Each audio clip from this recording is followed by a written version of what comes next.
inform you that we do take the blessings of the Guru. We cannot do anything by our own selves. We have to take the Guru before we start any work.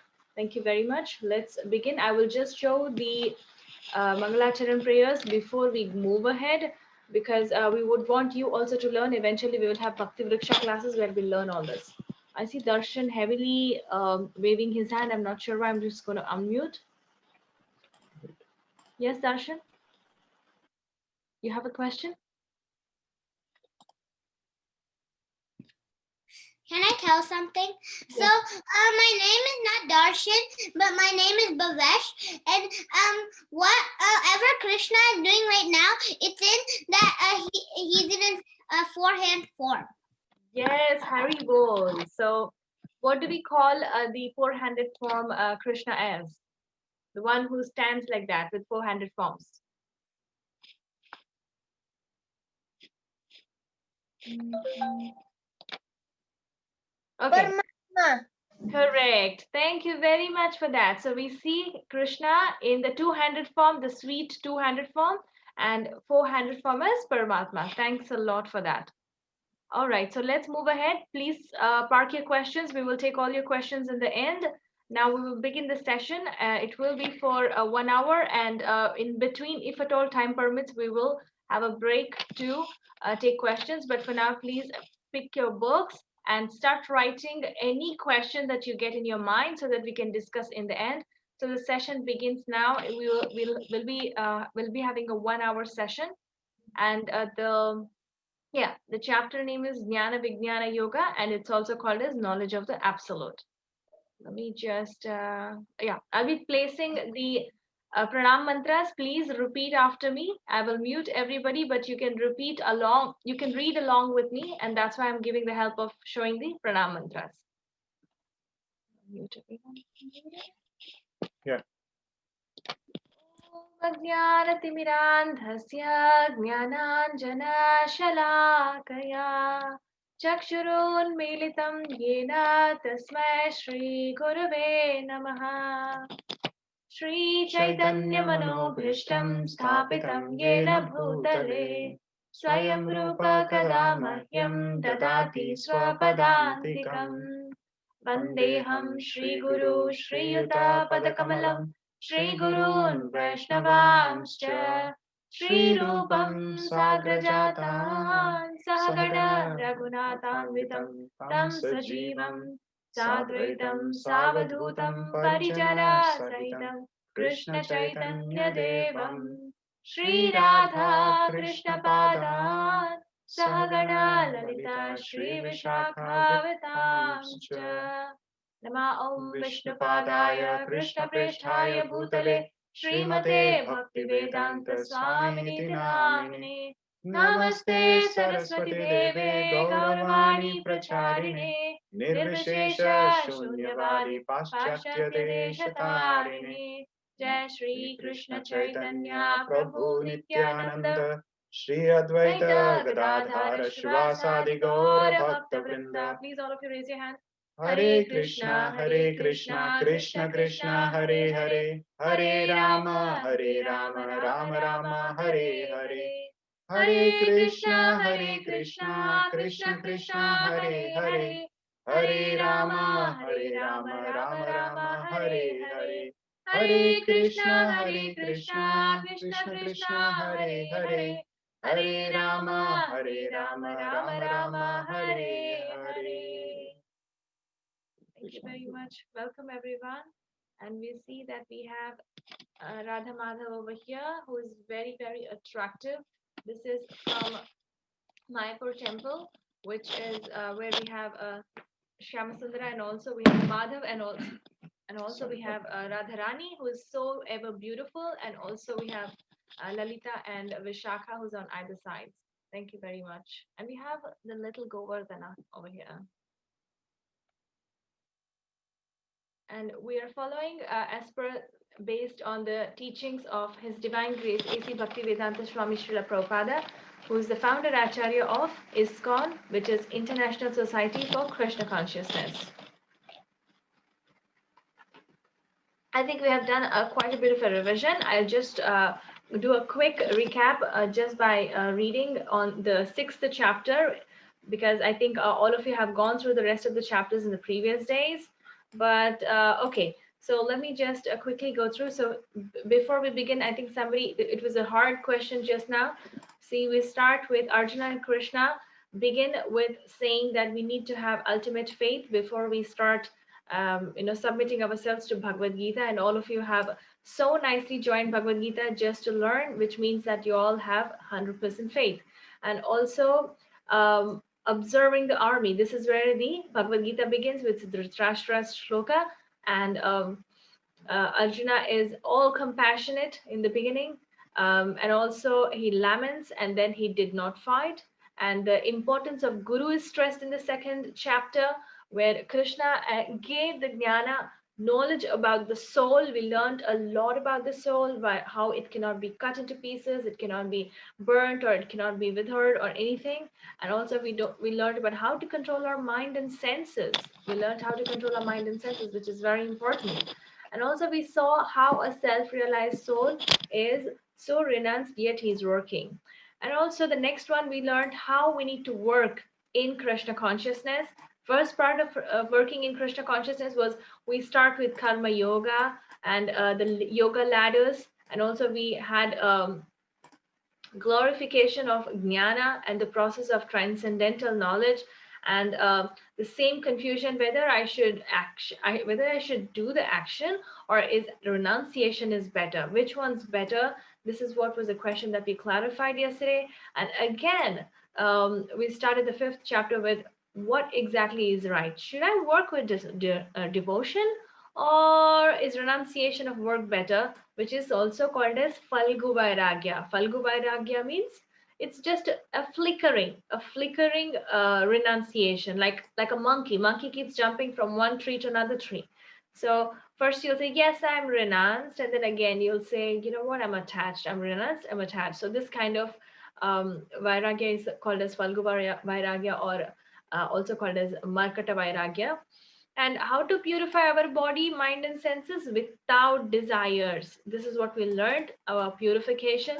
Next, we learned yesterday about a mind, how mind can be enemy or a friend, how you can become a friend of a mind, how you can make your mind an enemy or a friend, and how you can conquer your mind. This is very important, and this is done through Ashtanga Yoga, but we are having a very simple process of following it through Bhakti Yoga.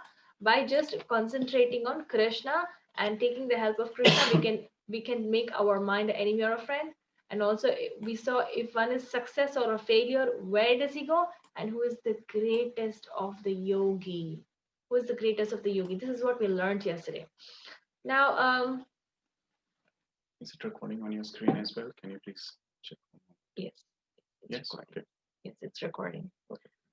So today's chapter, a short description about today's chapter. We'll see how hearing is the most effective way. Hearing is the most effective way of learning Bhagavad Gita. And second, sorry, hearing is the beginning of all the signs of spiritual knowledge. This is what we'll learn today. And also we'll see how Krishna is everywhere. How can we see Krishna everywhere? And how is he present in how can I feel him everywhere? I now hear that Krishna is the supreme, but how can I see Krishna everywhere? This will be resolved, and this puzzle will be resolved. And also acceptance and rejection. So this is like, how do I accept completely and reject? This is what we'll learn. And the third section, which is 20th shloka to 30th shloka, it's all about devatas and demigods, and who is the supreme. So just how we're beginning with the first shloka. Who would like to chant? Yes, Rajan. श्रीभगवानुवाच मय्यासक्तमनः पार्थ योगं युञ्जन्मदाश्रयः असंशयं समग्रं मां यथा ज्ञास्यसि तच्छृणु. Thank you very much. Can you read the translation as well? Okay, we'll ask Bhavish. Yes, Bhavish. Okay, I'll do it. Sri Bhagavan Uvacha Maya Satta Manaha Partha Yogam Yunjam Astraya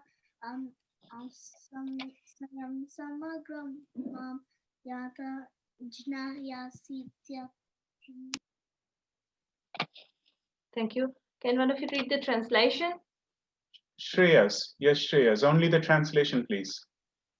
The Supreme Personality of Godhead said, "Now hear, O son of Prata, how by practicing yoga in full consciousness of me, with mind attached to me, you can know me in full, free from doubt." Thank you very much. So in this shloka, Krishna is saying, Sri Bhagavan Uvacha Maya Sakta Manah Partha Yogam Yunjan Mad Ashrayaha.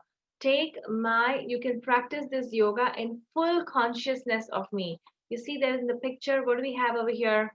What do we have over here? Who can tell me what do we have over here? Ravi Manohar.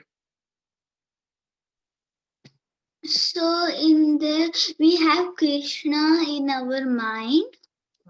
Very good. So here, Krishna is saying that you will have to practice this yoga. That is, by practicing this yoga with full consciousness of me. You should be always in the mode of goodness and practice this yoga, mind attached to me. You should attach your mind to me and can know me in full, and you can free all your doubts. Like we may have many doubts. Is Krishna the Supreme? Or is it like I am actually not able to understand Bhagavad Gita properly? All those doubts automatically get cleared when you think that you're submissively keeping yourself, even if you don't know everything about Krishna. Nobody can know everything about Krishna. It's very, very difficult to understand Krishna. All we can do is we can take his shelter and automatically he reveals himself. He becomes very, very pleased with his devotees when they are submissively listening. So he's saying, okay, now you hear from me, because the science of understanding Krishna and Bhagavad Gita, and there is so much of a stress for hearing about Bhagavad Gita and how one can practice Bhagavad Gita by how one starts practicing Bhagavad Gita by listening.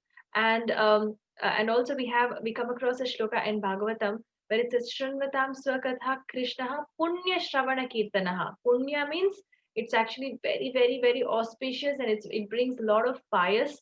It's a very pious act. So we have to practice how to practice pious act by just hearing. And all of you are sitting over here along with all our associations of devotees, and we are all listening together. This is very auspicious, and this is how we need to start listening about Krishna, and especially from the authorized parampara. And how to gain the perfect knowledge, this is what is discussed in the second shloka. How to gain perfect knowledge? Who can read the shloka? Sahana.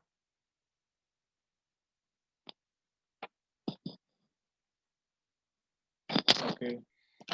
Jananam te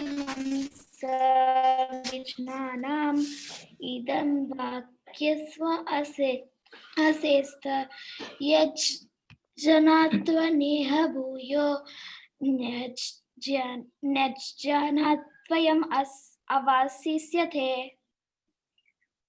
ज्ञानं ते सविज्ञानम् इदं वक्ष्यामि अशेषतः यज्ञात्वा नेह भूयो अन्यत् ज्ञातव्यम् अवशिष्यते. We lost. We Yes. can, I think we lost Akhilesh, her.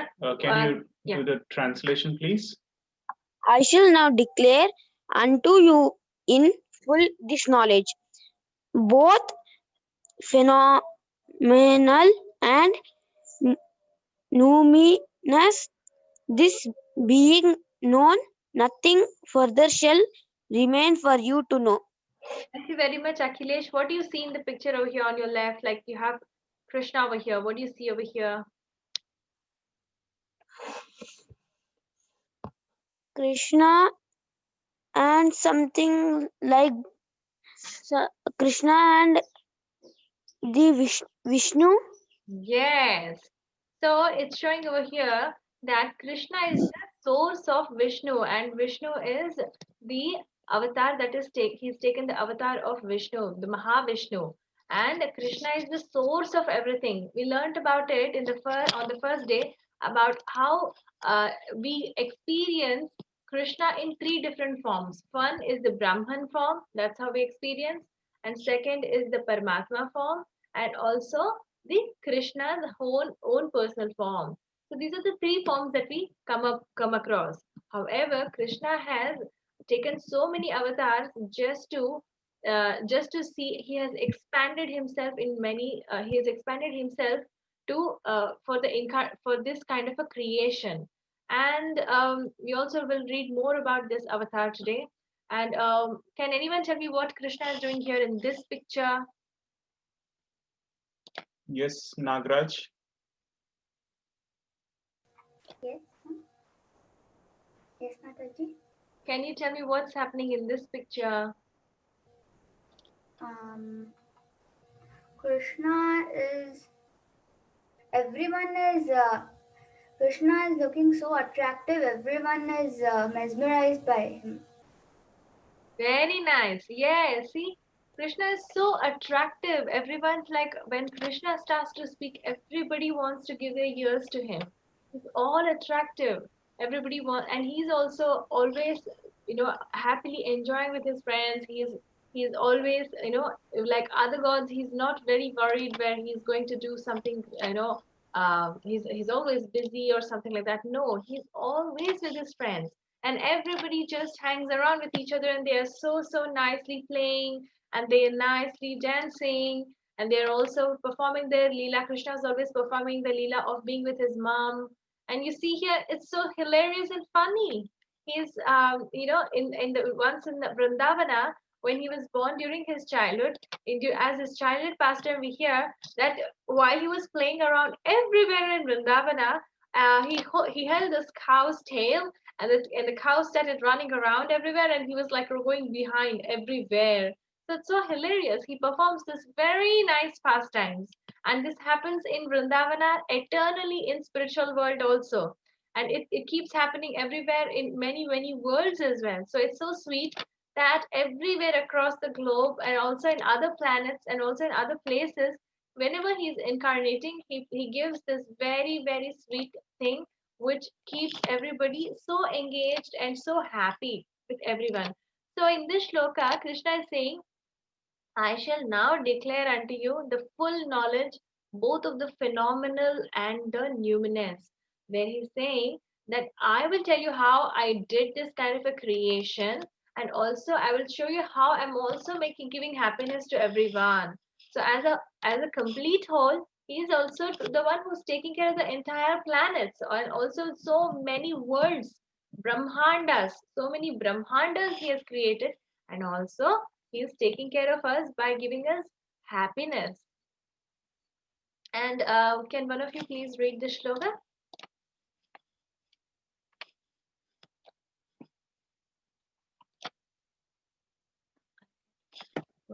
Yeah, understand. Yes. Nidhi Shri?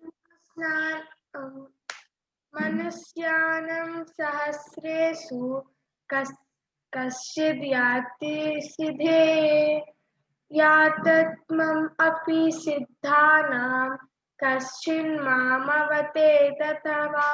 Thank you very much.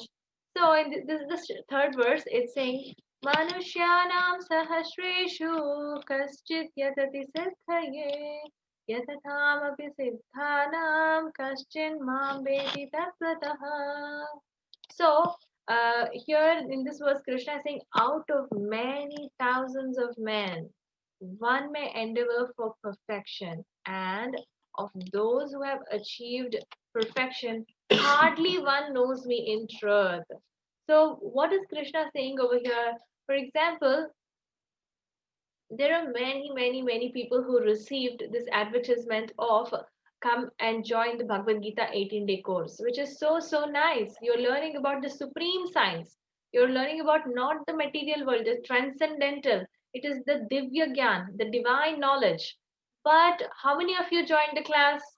Now I see only 122 of you who joined actually we had more people who joined the WhatsApp groups, and in that also we have 122 who joined the class today. And even in 122, I don't know how many of us are listening properly, because some of them are actually in the other world. We don't know.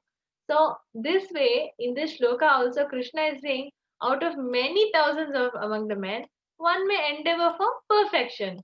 And of those who have achieved perfection, hardly one knows me in truth. So even if we are, even if we are learning so many shastras, whatever we do, it's very difficult to understand Krishna. Why? Because we are only parcels, parts and parcels of Krishna. He is the supreme knower. He knows what is the past, future, and present, and he knows he is in full knowledge. But we forget our birth, death, and everything. We can't remember what we did like a couple of days ago, but he remembers everything. This way, it's very difficult to understand with our gross senses. Then how can we see and understand Krishna? It's so difficult. I cannot see him. You're saying that it's so difficult. It's so difficult to understand. Then how can I see him everywhere? How can I understand Krishna? For example, you love your parents. Why do you love your parents? Because you know they're around you. They're always protecting you. They always love you. But how do I know Krishna? Only if I know Krishna, I can also love him. I can also be with him all the time. How do I know Krishna? Only if I know, I will be able to see is what we feel, right? The moment you have that knowledge, you automatically become very, very attached to Krishna. So that's why to attach to Krishna, the secret is first thing to attach to Krishna is we have to start listening about Krishna. Sorry, just a minute. Yes. So first we have to start listening and spend more and more time just to listen to him, so that we are always engaged in him, and while we are listening we become attached to him. So whenever you find time, you can listen to stories of Krishna. And all of you are so fortunate, we have very nice Krishna serials that have come up. So you can sit and watch many Krishna serials, and you'll automatically gain the knowledge. But don't watch any serials. I can send a link on the group. You can go through those serials and you can watch those which are authorized, and that can be we can say that that could be something closer. Next, we have a very important shloka that has come up, that is about the material energy. Who would like to chant? Prakarsha. Is that Prakarsha? I didn't want to chant. I wanted to say the meaning. Yes, please read the translation. Earth, water, fire, air, either mind, intelligence, and false ego, altogether these 8 constitute my separated material energies. Thank you very much. Can you also try reading the shloka? You can try, it's okay. If you make an error, it's okay. Brahmar aponal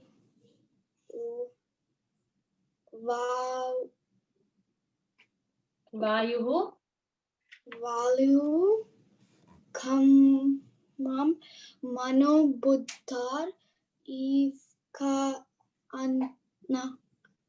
I don't know the rest. Okay, so it's Bhumirapo nalo vayuhu khammano buddhireva cha ahankara iti yamme bhinna prakritirashtadha. So it's saying over here there are 8 elements. Ashtadha means 8 elements. Bhumir means earth. Apo means water. Nalo means fire. Vayuhu means air. And ether is the Kammano. Buddhirevacha, mind, intelligence, and false ego. Ahankara, the false ego. And Itiyatam, that is, this is what? These are different energies of mind, which are material, separated energies of this material nature, which are of 8 elements. This is what it's saying. So Bhumirapo Nalo Vayu Khammano Buddhirevacha Ahankara iti yamme Vinna Prakritirashtadha.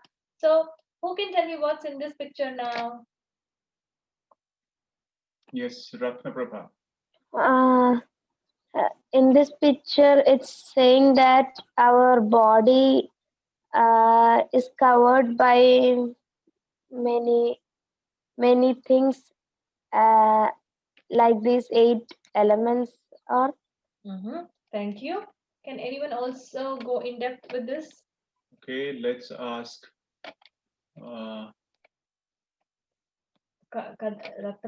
Sorry, Nidhi Shri. Yes, Nidhishri. In this picture, it is showing that there are 3 layers. That is gross body, subtle body, and soul. Excellent. So we have a yellow one, which is the first layer, which shows that it is actually a soul.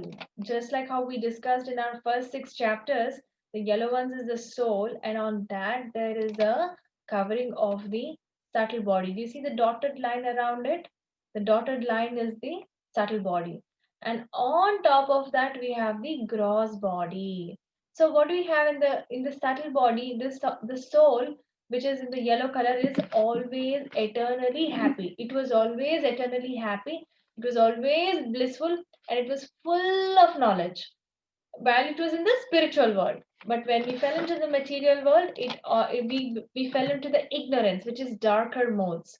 So it has a covering on top of it. What is that covering? That covering is, the first covering that we have is our mind, intelligence, and false ego. So this false ego is also not very good.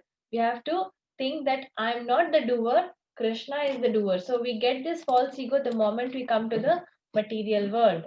So I should say, am I doing this work? Like, remember Hanumanji, what he says, am I doing this work? No, I'm doing this work only for Krishna. Krishna is the one who's doing, I'm doing it only for Lord Ram. Ram is the one who's doing everything. I'm Lord Ram's servant, and he is the one who's doing everything. And he is the one who is my master. So he is the master who is helping me, who is actually the one who's driving me. This is what he's saying. So this is how we need to think, that we need to lose our ahankara. So yesterday also we learned the 3 doers. Who are the 3 doers? Who can tell me who are the 3 doers? Yes, Kavin.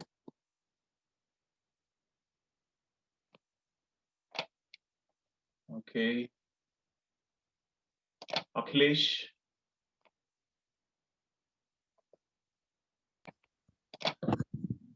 Or, Sir, yes. Who are the 3 doers? Krishna, Who else? Ram, Mm-hmm. I know only one, sir. That's fine. Let's hear from Aisha. Krishna, Ram, and Vishnu.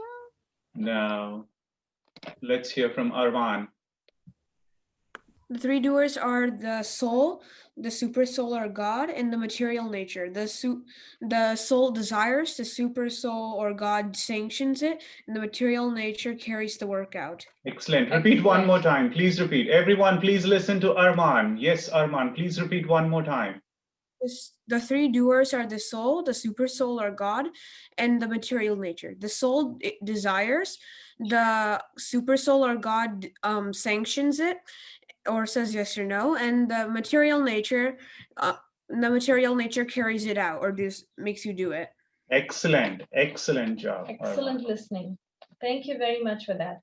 So I've just put the same thing in another picture over here, where we always show it with our hands and say it's our soul, and on top of our soul we have the intelligence, which is covered, and on top of the intelligence we have the mind and ego, the false ego, that we need to convert it to the true ego of loving Krishna. That should be the true ego. And also in fact, actually, instead of having this false ego, we should think that it's Krishna who is the master of senses, and we need to give away all our senses to Krishna to please him, instead of thinking I want to enjoy.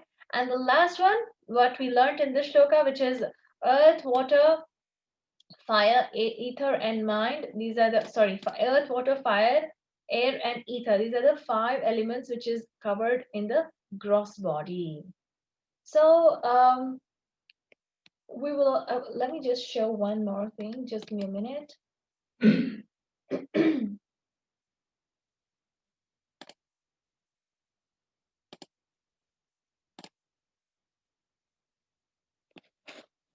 Are you able to see the screen? Yes. Yes, okay.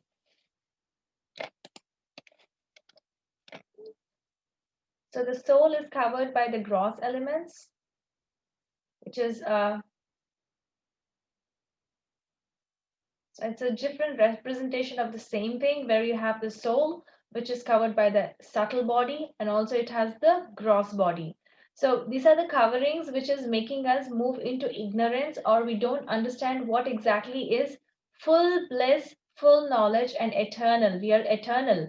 Nobody can cut. Nobody can cut the soul. Nobody can burn the soul. We learned that in the second chapter. So this is how soul is eternal knowledge and bliss, and there is a covering of subtle body and gross body, and on which is Satchit Ananda, the soul, and the subtle body has mind, intelligence, and false ego that can be converted into true ego. And the third layer that we have is the second layer that we have the gross body layer, which is earth, water, fire, air, and ether. So if you know, we are made out of earth, fire, water, air, and ether. Remember, when we die, when we leave the soul, when our soul leaves, when they bury our body, they either bury our body or they burn it up, because it turns into it gets converted into air, ether, water, fire, and air, where it just gets into the soil, it just gets decomposed, or it gets perished.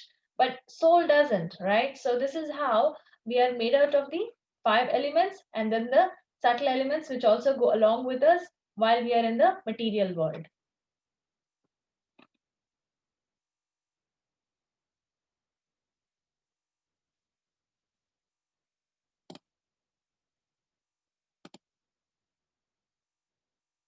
I'm just coming back to our presentation. Yes. So next, so this is how the material energy is made out of these elements. We should remember, when we talk about material energy, what are we talking about? What are the elements of material energy? Next, Someone raised only one question. Kruti, we see your hand raised. Do you have a question? I think Isha, Kriti. What does the other mean? Sorry, what's the other? yes, ether means. Sure. Ether means when we are when the earth whenever the earth is formed, there is nothing, so it's the empty space. When there is empty space, that's when the sound is passing. When we speak, the speech is actually traveling through the sound, and those sound vibrations are able to travel with that in that empty space. So the empty space, for easy understanding, you can think that it's empty space is ether. All right, the next one, who would like to chant? Yes, Bhavika.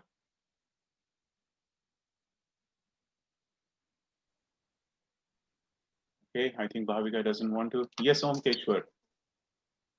Mataji. You want to? Yes, Bhavika, go ahead. Mataji. Yes. Yes. Where will the soul? Where will the soul be placed in our body? We will learn that. It's all over our body. Remember, we learned about it. We cannot place the soul anywhere. The soul is spread everywhere in our body. Okay. So. Mataji, Yes. shall I read the translation? Yes, please. Thank you. Beside this, O There. might armed Arjun, there is another superior energy of mind which comprises the living entities who are exploiting the resources of this material inferior nature. Thank you. What do you see in this picture, if you can explain? We are saying that Krishna is inside all living beings. Yes. So there is a material energy, and the material energy is holding everything, and also it is the inferior energy. She is also taking care of the inferior nature. She's taking care of the inferior nature. What is the inferior nature? Here we learned Bhumi Rapo Nalo Vayuhu. So these are the elements. So this material energy, material nature, that is the Krishna's Yoga Maya potency is also taking care of this superior energy of mine, who is she is the superior energy of Krishna himself, and we are the jivas. So she is taking care of both jivas and also these five elements of earth, water, fire, air, and ether. So, and if you see, we are here, we have Radha Krishna, and also we have everybody who has the lower form of the energy, that is the earth, water, eight, five. We are made up of such elements, and also we have the jiva, that is the soul in every single living entity. So we have to be very conscious whenever we are doing anything. We have to understand that we also have Paramatma who's witnessing us, and he's always guiding us. So whenever we are in trouble or anything, we have to take his help. Next, Krishna is saying Krishna is the source of all the origin. He's the source of everything. He's created this entire world all by himself. Krishna has created both in the material world and the spiritual world all by himself, and spiritual world is eternal, it's always there. Like for example, here in our world, we always think maybe something will come and destroy earth. That such kind of problems don't occur in spiritual world. Who can read this shloka? Yes, Priya, please go ahead. Please read. एताड्योनिनि भूतानि सर्वाणि अपादरय अहं कृत्स्नस्य Yeah. जगतः प्रभवः प्रलयास्तात्. Very Thank good you. try. Thank you very much for trying. And can you also read the translation? All created beings have their source in these two natures of all that is material and all that is spiritual in this world. Now for certain that I am both the organ and the dissolution. Thank you very much. I in the chapter 6, are you going to upload it in the ISKCON Mangaluru channel? Yes, It's already it's uploaded. already uploaded. The 6th chapter Yeah, I is checked it this morning and I couldn't see it. okay. It's already there since yesterday. You can try one more time. Yeah, please can you try in the description once again? We have uploaded. We'll try We after will the class. recheck that as well. Yeah, I will Okay. recheck, but it's already uploaded. You can check once again. Yes. So thank you for asking that. Yes, all of you, if you wish to go back and listen to the recordings, it will be great, because some of the points while we are listening, we may not be focusing in the class. If you revisit and read once again, it will be helpful for you in the coming chapters. And also for the newcomers, if you can visit the chapters, you will be able to learn better. However, if you have not heard, also today is the one which we are starting Bhakti Yoga. This is the most important part of it. And it's also the Jnana Vignana, the how to understand and apply this knowledge in and around us. एतद्योनिनि भूतानि सर्वानीति उपधारय अहं कृत्स्नस्य जगत प्रभवः प्रलयस्तथा. So Krishna is saying that I am the one who is source of two natures, and of all that is material and of that spiritual. If we see, we are seeing over here that there is something called as spiritual, which is the soul is spiritual, but we are here in the material world because of our own mistakes, and also material, which are the five elements which are binding, and the three other elements which are also causing the problem for us to be in the material world. So who is holding that? The material energy is holding that, and he's saying that I am the source of both, and also I'm the source of dissolution. So he is creating this world, and also he is destroying. How is he doing that? He is doing that, for example, when we get these bubble packs. So when we get these bubble packs, we take this liquid solution that we have, we dip, take the liquid solution, and we blow the bubbles. So when we blow the bubbles, it just goes into the air, it stays for some time, and then after some time it just breaks and it just vanishes. So like that, Krishna, every time he's perspiring, there is a lot of globules of globules of sweat that coming from his sweat glands. So when it's coming from his sweat glands, do you see there is like millions of sweat glands around? So all around him, there is sweat glands from his sweat glands. Each and every sweat gland is actually producing the sweat, which is a drop, and that golden drop, and we are inside that, and that's the creation. So, and even inside, this is the Mahavishnu, and inside, when he sweats, the Mahavishnu incarnates into another uh, Karano, sorry, Garbhodaka Shai Vishnu. He gets into this globule, which becomes a golden globule. We'll learn that a bit later, but I'm just giving a small, introduction where he incarnates himself inside once again, and he takes care of the creation this way. So this is how he's saying that me, I'm the one. When I breathe in and breathe out, these spiritual and the material, sorry, this material world is created. Whenever I breathe, this material world is created. This is how it is originating, and whenever I breathe out, it is also dissolving into oblivion. So it's going again, it's just getting destroyed completely, and Krishna is creating, destroying. So this is how we have so many, this is very, very, very sweet thing. When we see it's Krishna is so magnanimous. We can't even imagine how it can happen. It's so magnanimous. That's why it is so difficult for us to understand as jiva. We're very tiny. This is what we need to accept, and we have to think this creation is so humongous. We need to be very, very sweet with Krishna to understand and be submissive. So in that case, Krishna is also saying, I'm the one who's creator, he's saying over here. And here he's saying, I'm the maintainer and the essential principle. Who can read the shloka? Yes, Aisha. Mata Paratram Nanyat Kinsit Asti Dhananjaya Mayi Sarvam Idam Protam Sute Mani Gana Eva. Very nice try. Very nice try. And can you also read the translation, please?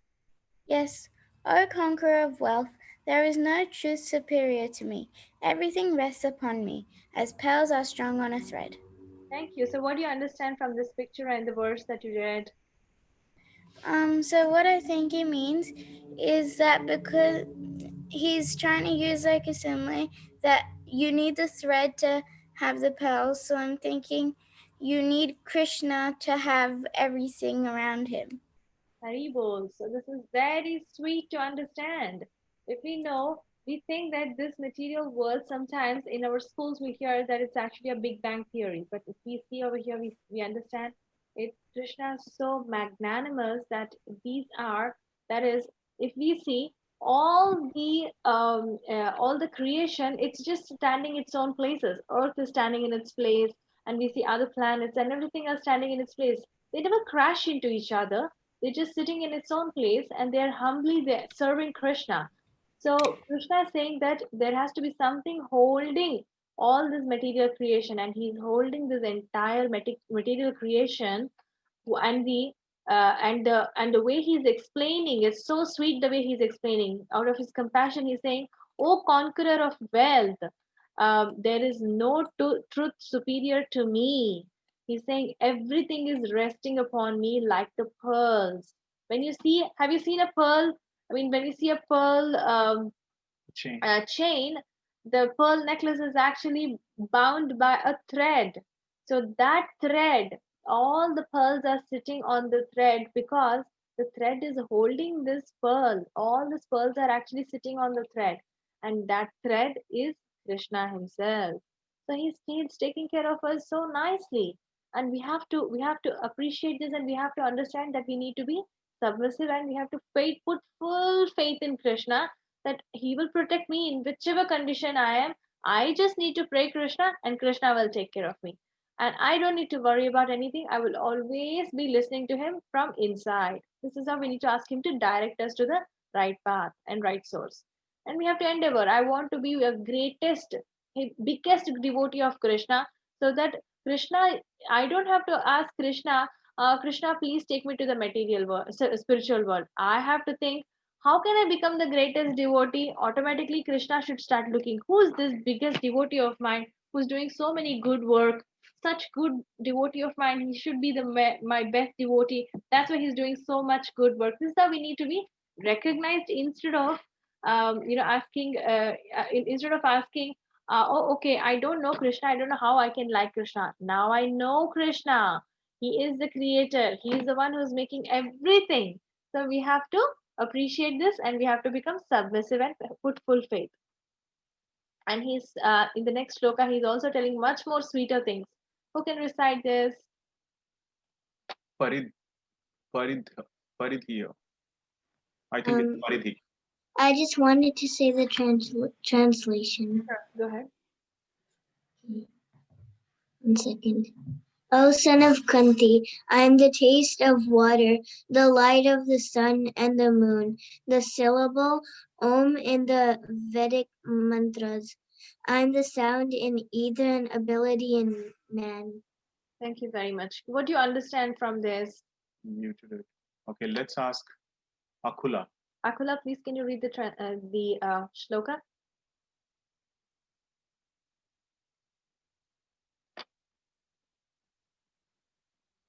Okay, let's ask Nagraj.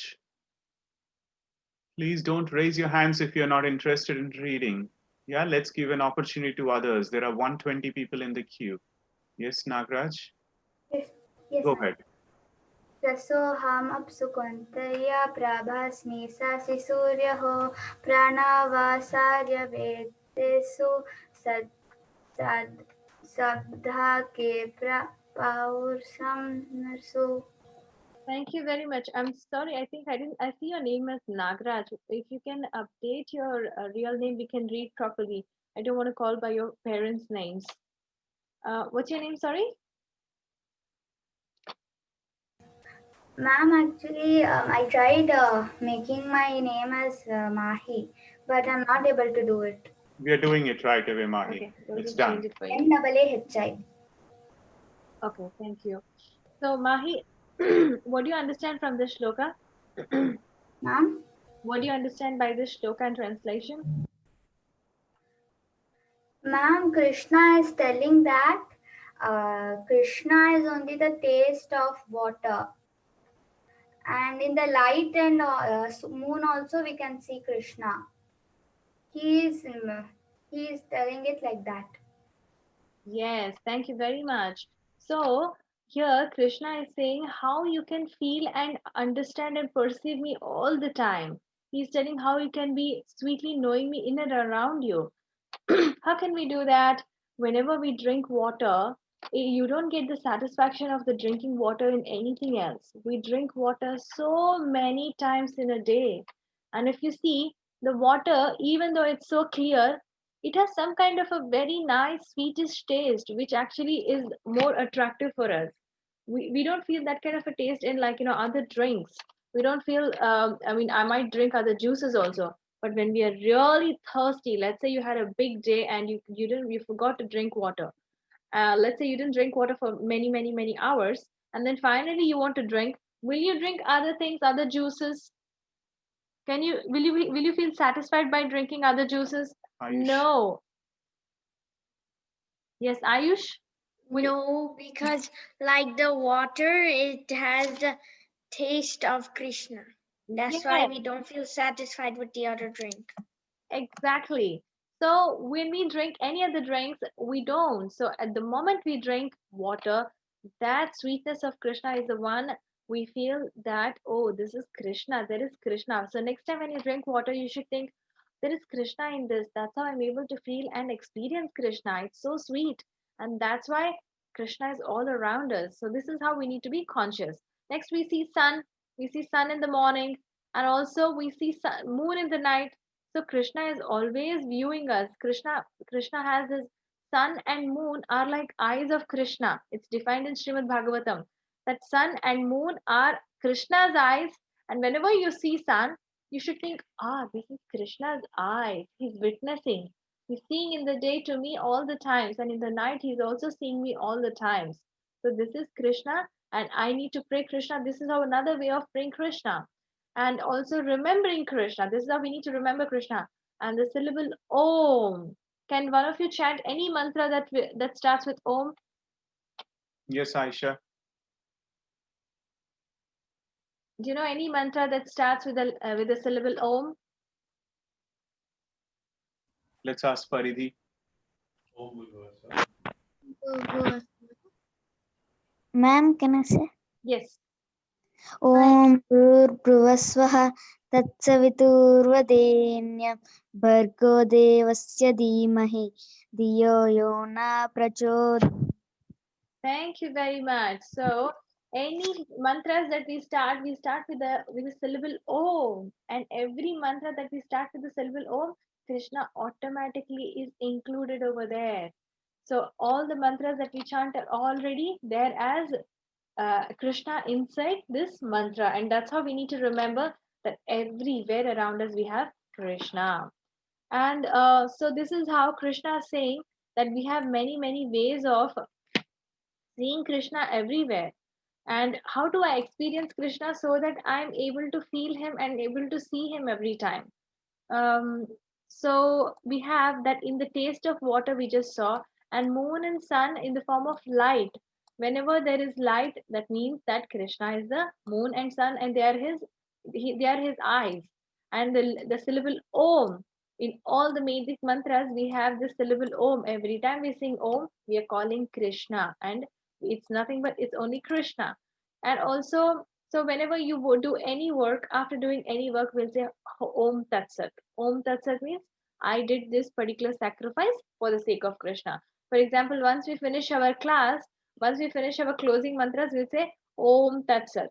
Means let this yagna of listening to everybody and also talking to everybody become a yagna, and we are offering this to Krishna. And also the ability of a man. For example, we see some strong people. Whenever we see, oh, this man is so strong, that is Krishna in him. And whenever we see this person is so attractive, we see that there is a fragrance in the ether. Whenever we smell something, we see that there's some nice smell coming from agarbatti. We're seeing some nice smell coming from flowers, and we are seeing beautiful flowers having nice smell. That is coming from Krishna. That's why it's so, whenever we get attracted immediately, oh, there's Krishna in this. That's why it's so attractive. And also the heat in the fire. So fire without heat is nothing. Fire is actually so attractive because of the heat in it, and that heat is Krishna. And the life that is in all the jivas, the life that is coming, the soul is also coming from Krishna. And also in penance, for example, whenever many rishis are doing any kind of penance, they're sitting and doing any penance, that penance is nothing but Krishna. The ascetics who are doing penances, in that, Krishna is the one who is the one which is reflecting over there, and they are able to do this because of Krishna. And he is the original seed. He's the seed giving father. He's the one who's giving the seed to the yogamaya potency, so that this entire creation is created. And also Krishna is the intelligence. And if there are some powerful people, we have to think, oh, they are powerful because Krishna is inside them. Sometimes when we see something, oh, this flower is so beautiful. Wow, it's so beautiful because there is Krishna in it. This is how we need to recognize. And also, we need to have the strong, devoid of passion and desire. For example, we see that some people, they're so active. They're so super active. They want to do everything so quickly, and they are always very active. That is the strength that's coming from Krishna. And also some people have extreme desire, and some people have extreme desire for singing. That's coming from Krishna. Some people have extreme desire for dancing. Some people have extreme desire for running.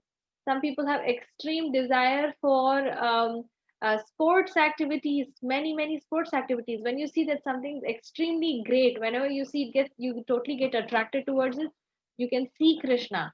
This is how we can see Krishna spread across us, and not contrary to religious principles, sex life.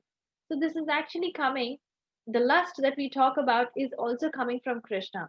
How? Lust in the spiritual world is actually love. So in the spiritual world, when we have love, it gets reflected in the material world and it becomes lust. That's also Krishna.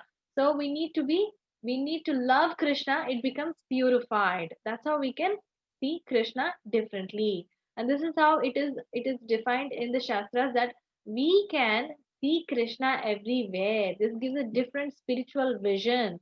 So even in this world, Krishna is present everywhere. You can pray from any place to any every place. And so this is how we saw how we can see Krishna everywhere. And can one of you read this translation of 7.12? Yes, Priya, please go ahead. Know that all states of being, be they of goodness, passion, or ignorance, are manifested by my energy. I am, in one sense, everything, but I am independent. I am not under the modes of material nature, for they, on the contrary, are within me. Thank you very much. So what do you understand from this, that we have this goodness, passion, and ignorance? What do we understand from this? So, uh, so, so Krishna is saying this. Krishna is saying this. So he is telling that other people should have goodness, passion, and ignorance, but also have his energy, and he is inside everybody he created. Thank you very much. So it's saying that you should know that all states of being, be thy, it is goodness. For example, some people are in the mode of goodness. They want to always be truthful, which is very good for us. Who are always, who's always sitting and consciously doing things. They don't want to do anything in haste. So these things are in the mode of goodness. We don't take, bad decisions suddenly. We take known, and we take very precautious, precarious decisions. That becomes goodness. And passion is, they're running around. Okay, I have to complete this task, let me just finish it somehow. I don't mind however it is, I should just finish it. So this is how, like, very passionate people are. They're always hyperactive. And we have ignorant people, they're lazy, they're sleeping for long hours, and they're always, okay, let me just do this work tomorrow, it doesn't matter. So these are the modes of goodness, passion, and ignorance. They are manifested by my energy. So Krishna is saying, I am the one who is manifesting them into doing all of this, because they want to do this, they desire to do this. And in one sense, everything is independent, and in another sense, everything is independent, and also I'm not under the modes. So they are all independent. Krishna is independent from all of this. However, he doesn't come under the modes. So he's above these modes. He is in the pure goodness. When we come to pure goodness, we can experience him. And before we go to pure goodness, it's all goodness, passion, and ignorance. And he's above all of this. Even though he's surrounded by it, he's not going to be having any effect on all of this on him. So we are still illusioned due to our gross senses. So Arjuna is thinking and he's pondering in these shlokas that we are still illusioned. You see, there is darkness in this material world. There is so much darkness in the material world. And how can we raise above this gross senses? We are actually illusioned by gross, that is the goodness, passion, and ignorance. We are illusioned by the material energy. But we need to raise ourselves from this illusion of gross senses. And you can see that apart from seeing those five elements, and apart from seeing so many types of things that we have around us, we have seen so many varieties of Krishna around us. We also see one more thing. There is a magic spell of Krishna everywhere. How? We are deluded by three modes, that is goodness, passion, and ignorance. The whole world does not know me, who am above the modes in and is inexhaustible.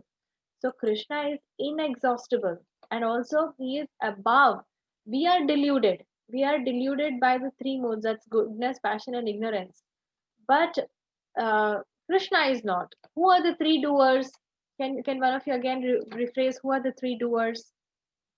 As we have Ratna Prabha who would like to answer.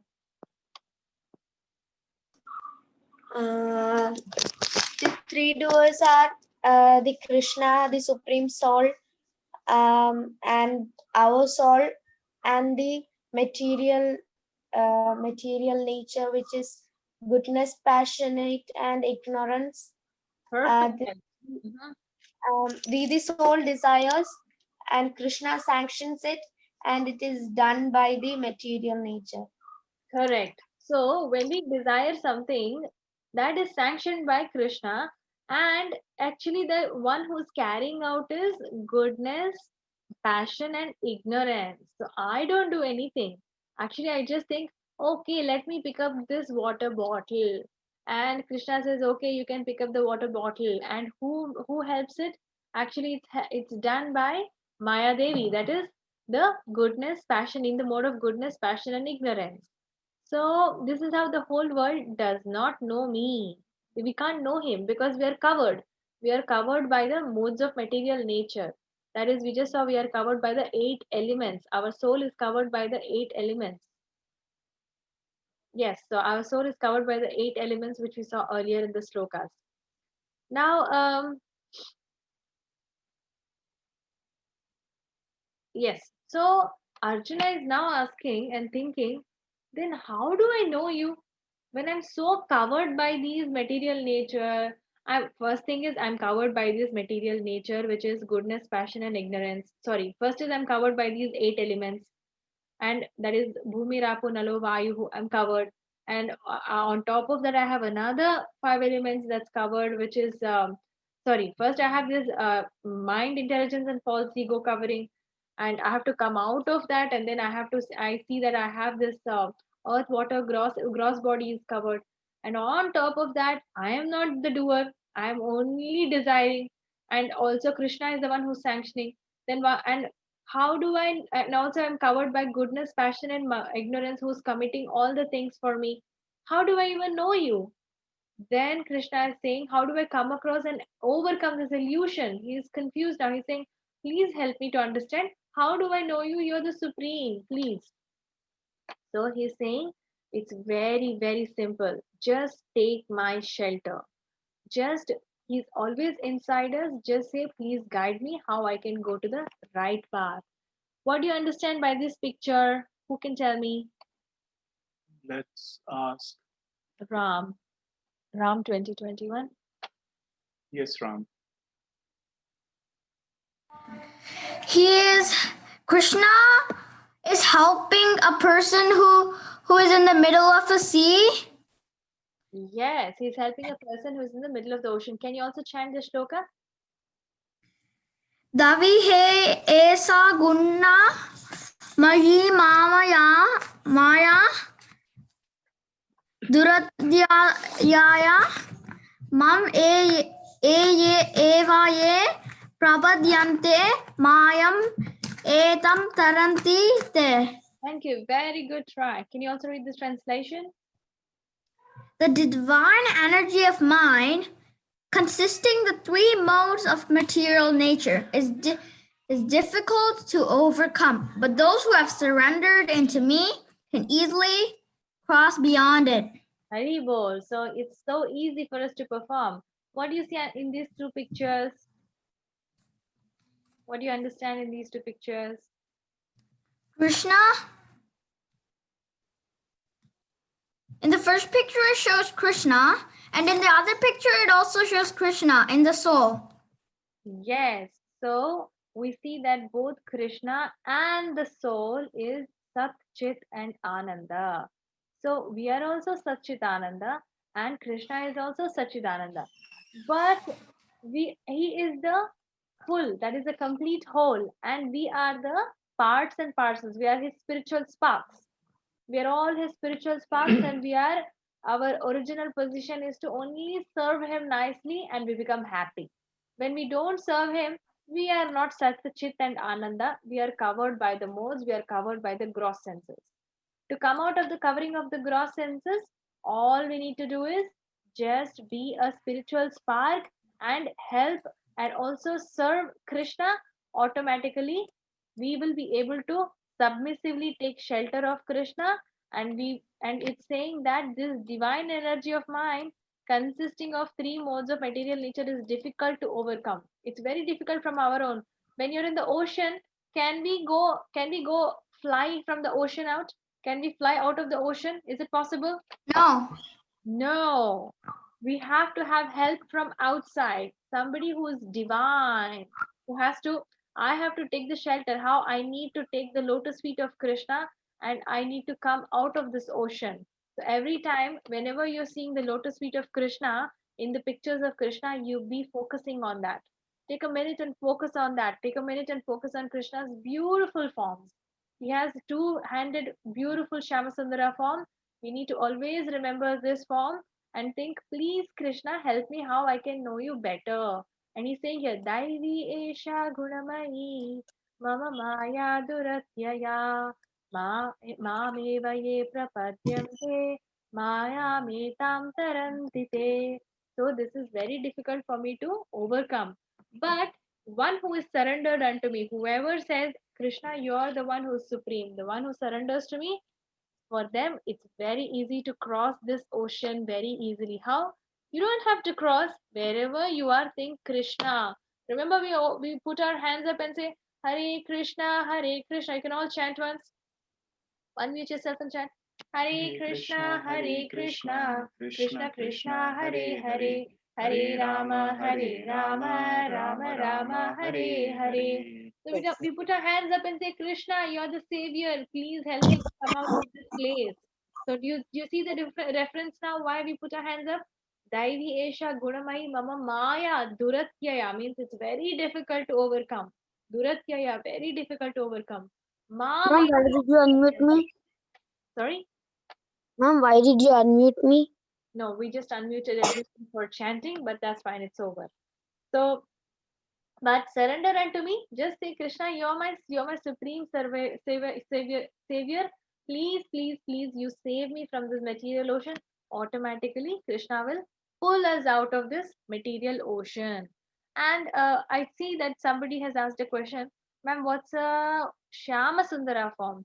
Shyama Sundara form is the Krishna. Remember when we saw in the first uh, the way we experience Krishna, we have three forms. One is Brahman, which is the great effulgence that we see, who are these the jnanis. They think that okay, Krishna is my final destination is this great effulgence.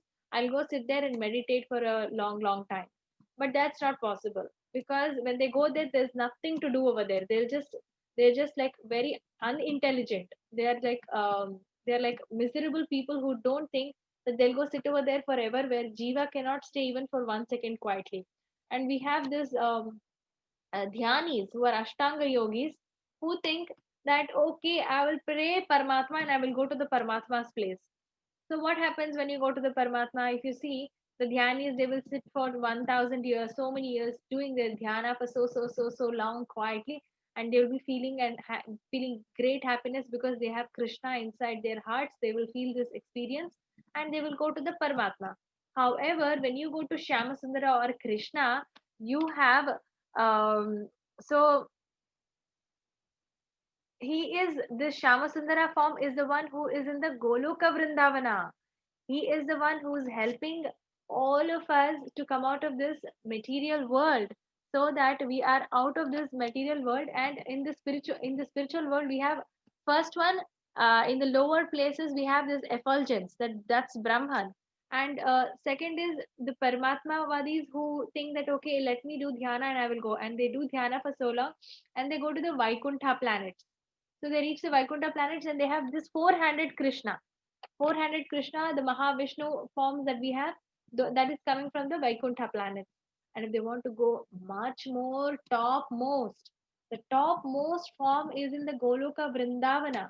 And that Goloka Vrindavana Krishna is Shama Sundara two-handed form. The sweet Krishna, the beautiful and the all attractive and the sweetest Krishna is Shama Sundara, who is in Goloka Vrindavana, and we can serve Krishna through Shama Sundara form, and we can go to the spiritual world to the Shama Sundara form. Then, but those who surrender unto me can easily cross beyond it. So the secret is, how do I get out of this ocean of misery? How do I get out of this misery of birth and death, and also how do I come out of this winter summer, the dualities, is by just taking the shelter of Krishna. And there are four kinds of people. Now Krishna is saying, you know what, all of this is fine, this is how I can see you, Krishna, all around you, but how come people don't surrender to you? Why they don't surrender to you? So Krishna is now explaining the different types of people. So he's saying that yes, it works in every situation. Someone is asking a question, does praying to Krishna in every situation work? Yes, every situation it works. But don't expect immediate results.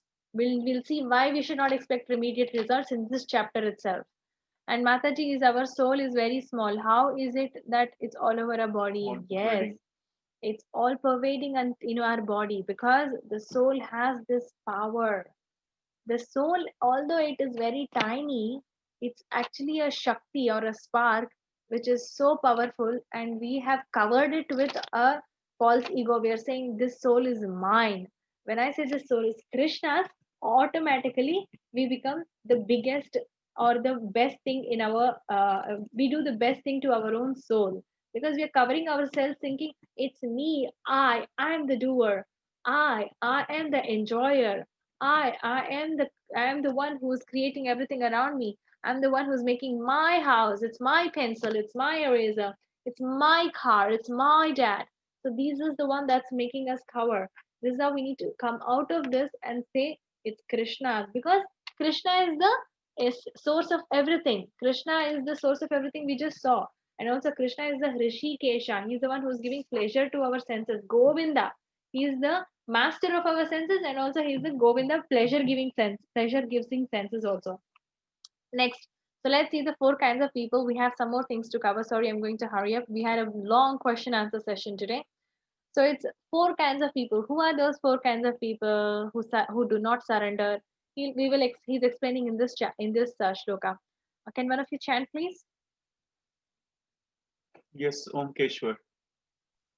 नामं दुष्कृतो मुदः पर्यादेते नार्दमः माया प्रतः जनन या यामे अश्वरं भगवम् अष्टवः. Thank you very much for trying. Shall I read Please read the translation? translation, yes. Those trans 1 second. Those miscreants who are ghostly foolish, who are lowest among mankind, whose knowledge is stolen by illusion, and who partake of the atheistic nature of demons, do not surrender unto me. Thank you very much. So what do you understand by this picture? So people, everyone focus, listen. So these are the four kinds of people who do not surrender. They do not want to surrender no matter what. Yeah. Right? Please So listen carefully. Who are these four kinds of people? And just try to relate. Are we these four kinds of people, or are we the next four kinds of people where we're going to discuss right now? yeah. So here we see that we don't surrender and we become demoniac. We turn ourselves very rude. We turn ourselves into very monstrous. So in this shloka, we are seeing that there are four kinds of people Krishna is saying, and Krishna is knowing also. He's saying that there are four kinds of people who do not surrender unto me. Who are they? These are the miscreants. Miscreants. Why? Because they are grossly foolish. They think that I am the doer, I am the enjoyer, I am the one who's creating everything. So they think that they are actually grossly foolish, and they are the lowest. They never surrender to Krishna. They're envious of Krishna. and they have no knowledge. Their knowledge is stolen by illusion. Remember, we saw about Maya Devi over here, who is performing all the work. So Maya Devi is always helping Krishna by stealing their knowledge. Why? Because they want to enjoy. They always want to enjoy by themselves. They don't want to surrender to Krishna.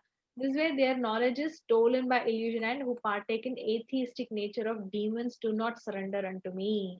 So if you surrender to Krishna, automatically you become extremely, it helps us move out of this world.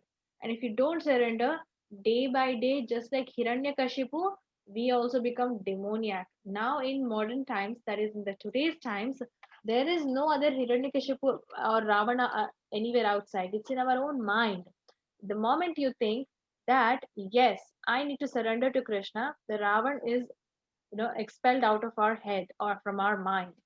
And if you don't expel the Ravan or the Hiranyakashipu out of your mind, then we also turn ourselves into demoniac nature. So the first type of a person who doesn't surrender to Krishna is the Moodha. Means he is grossly foolish and he's hard-working ass, is what is mentioned. Means he is always running behind one thing or the other. He doesn't care about Krishna. He just thinks, I am the doer. And we have a Naradhama who's uncivilized, and he considered himself, and as per mankind he is considered the lowest, where he's uncivilized also. And we have Maya Apahrita Jnana, where what happens is Maya Apahrita means the Maya Devi has stolen their intelligence, and they are misled by intellectuals of the society, where they are saying, who are these kind of people? For example, we have many scientists, or we have many great doctors who think that I am the one who is operating this man, and I can make him survive by just my intelligence. And so it's like Maya Apahrita Jnana. Their intelligence is stolen. They think I'm the best person who can paint, I'm the best person who can sing, I am the biggest scientist. But I don't need to surrender to Krishna because I'm already great scientist. Why should I surrender to Krishna? This is their Ego. attitude. This is their attitude towards Krishna, and this attitude will be going ahead and binding them into false ego. And we have Asuram Bhavam Ashritaha. They are demoniac of nature because they have been developing this kind of a mindset. They day by day turn very, very ugly. In See, outside the soul cannot be seen. The soul inside, how is it? It is not be seen. But soul keeps getting contaminated by taking the gross and the subtle senses. Um, Now let's see the sweetest part. There are other people who are pious. There are four types of people who are pious and they surrender. These are the people who surrender. Who are those people who surrender? The sweet people like yourself who are actually listening to Bhagavad Gita and coming to knowledge. So we are all trying to learn, including me who is trying to learn, and including you who's trying to understand and everything. These are the type of people who are trying to surrender. Who are they? चतुर्विजा भजन्ते मां जनाः सुकृतिनोऽर्जुन ortho जिज्ञासुरर्थार्थी ज्ञानी च भरतर्षभा. So, a best among the Bharatas, sorry, due to short time, I'm just going ahead. Oh, best among the Bharatas, four kinds of pious men. Pious means good people. Begin to render devotional service unto me, the distressed. That is, sometimes we are in miserable conditions. Somebody just asked, is it possible that I can remember Krishna at all times? Here you go. Here is the answer. Yes, I'm distressed. I'm in such huge pain. I say, Krishna, please protect me. I'm in great danger. Please protect me. And Krishna will really help us. And they are saying, you know what, I'm actually having I love you, Krishna, but please, I need some wealth because I want to take care of myself. I need some money to take care of myself, and maybe I will need some kind of health, great health. I need some strength. I'm very weak, give me some strength. So these are the kind of devotion that they do. And this is kind of like a barter. Give me this, I'll give you that, kind of a thing. And also there are some people who are inquisitive like all of you, who are thinking, I don't know about Krishna, let me sit and understand what exactly is Krishna, because I cannot pray Krishna all by myself, but if I know him, I can start praying him. So these are the inquisitive people who are searching for knowledge. So these inquisitive people and also the rest of them are also searching for knowledge of the absolute. Absolute knowledge is very important to understand, and that's the chapter that we are trying to understand today. Absolute means it's not illusion, it's perfect knowledge. For example, when I see the tree, remember we saw the chapter, the third chapter, we saw when we see the tree from far away, our senses, when we see the tree, we see it's a tree. We can't see its branches, twigs, its leaf, and the bird on it, and the bird eating fruits on it. These things we cannot see. But Krishna is absolute. When he is seeing something, he can see the tree, he can see the bird, he can see the branch, he can see the twig, he can see the bark, everything, and even the color, everything is absolute for him, and he is the absolute person. So he's saying that there are four kinds of people who render devotion, and they are and these kind of people are really searching for the absolute truth. Who are those? Let's see. Okay, let's take 30 seconds. Let's ask Arman. So Arman, please unmute yourself. Yeah. So do you think you belong to the four kind of people who do not surrender? No. Excellent. So do you think you belong to the four kind of people who surrender? Yes. And which kind are you? Are you The a one jnani? Are you a jnani who is inquisitive to know? Or are you in distress? Are you in some pain? Mhm. I am inquisitive. I want to know.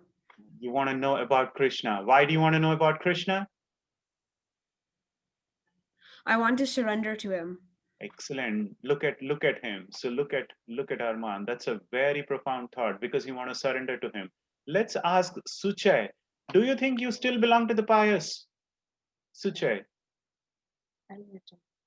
Unmute. Yes, I know. Yes. You belong to the pious? Yes. Okay. Let's ask Nitya. Because I feel I don't belong to the pious, nor do I belong to the people who surrender. I don't belong to both of the categories. I belong to some other category. Yes, Nitya. No, I belong to pious. You belong to pious people? Okay. Yes. Let's ask Ram.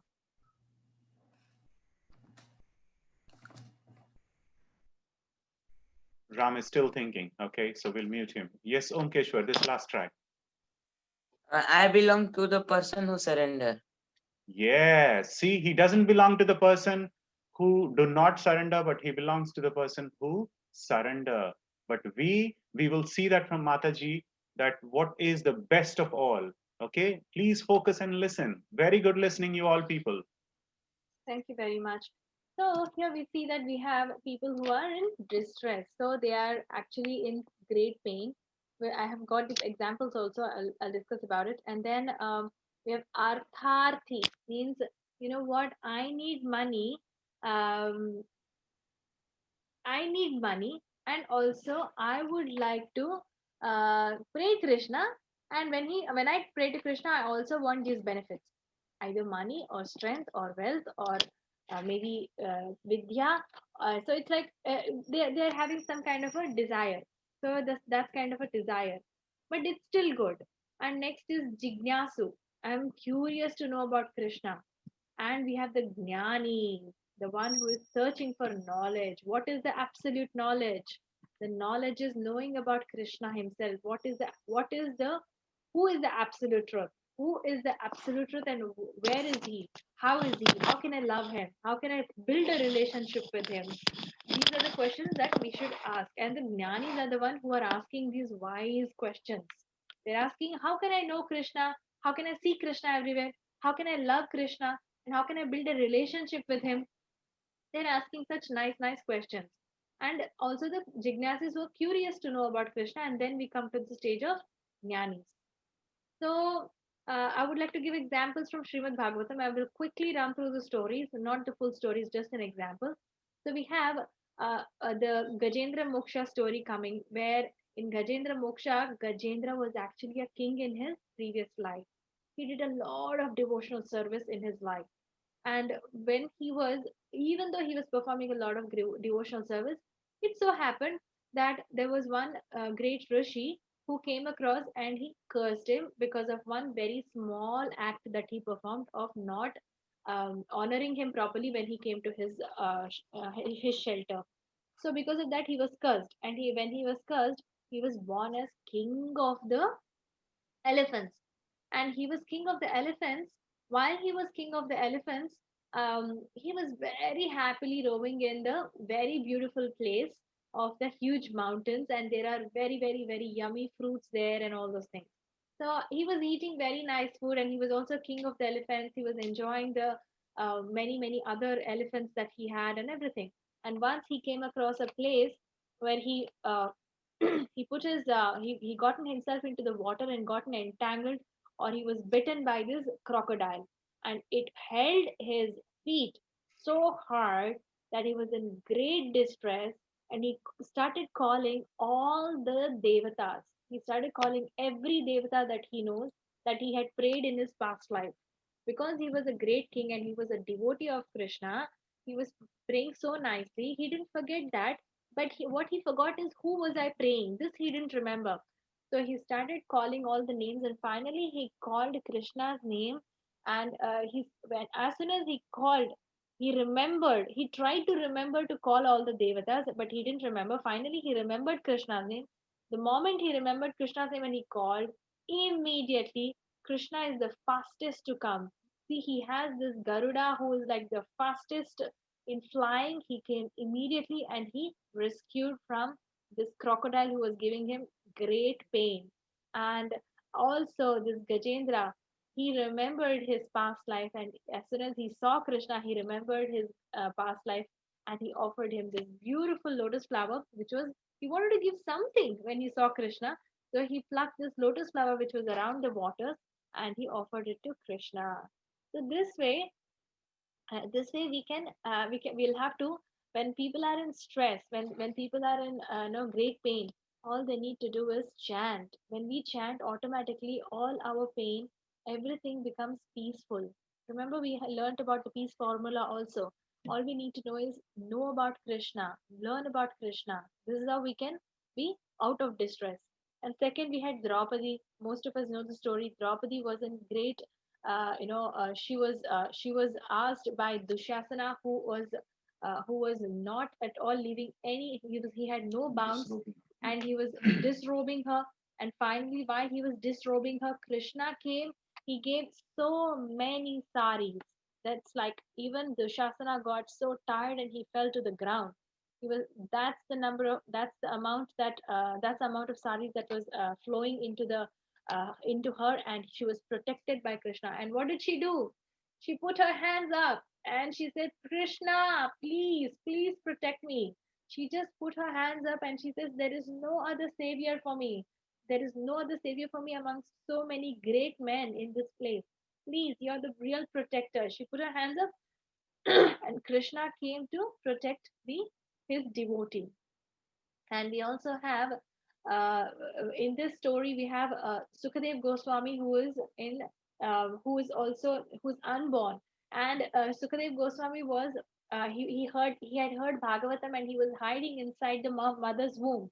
And when he was hiding inside mother's womb, Vyasadeva called him so many times, please come out. He was staying inside the stomach for 16 years. He had shrinked his body smaller and smaller, and he was sitting inside, that the moment I come out of this material world, I will be attacked by Maya, and I will be when I'm attacked by Maya, I will not be a devotee. I don't want to come out of this world. I don't want to be attacked by Maya. So he sat inside the mother's womb, and many times Vyasadeva and everybody called him to come out. He didn't come immediately. When upon Vyasadeva's request, Krishna himself came and he told, I will ensure that Maya will not do anything to you. Please come out. And that's when Sukadev Goswami comes out. And if you see in this picture, so uh, uh, this is how he became a curious person. He's the one who was curious, and he was giving this knowledge to everybody. And he was how did he become curious? So as soon as he came out of his mother's womb, he went to the forest. He renounced everything and he said, I don't want mom, dad, I don't want anything. And as soon as he was born, he was 16 years old. He ran to the forest, and when he ran and he sat near the in the forest, he started doing the penance. And his father sent some devotees, and they started chanting the beautiful mantras. And when they started chanting the beautiful mantras, he was curious, who are the one who's trying to chant these beautiful mantras? I want to learn, this is so beautiful. Because he was just on om, om, om. And finally, when his father sent some of his own disciples, he heard these beautiful mantras and he got curious to learn about Krishna. And this is how he was curious. And we had Dhruv Maharaj. Dhruv Maharaj was actually he was when he was very small. We want to sit. I think we are running short of time. We will show the Dhruv Maharaj story sometime later, or I will probably uh, I will probably discuss the shloka. I'm sorry, discuss this story a bit later. We are running short of time. But I So, have to say something, if I can, that all you people, the 92 people who are there on this particular chat for the last 10 minutes, are so focused and so attentive that you people are just listening. So you people are truly blessed. I must say that your parents are also really blessed that you people are so focused and listening. So because of this auspicious, let's say three times Hari Bol. Hari Hari Bol, Bol, Hari Hari Bol, Bol, Hari Hari Bol. Bol. Remember, whenever we see any auspicious around, we were just learning in this Bhakti Yoga chapter.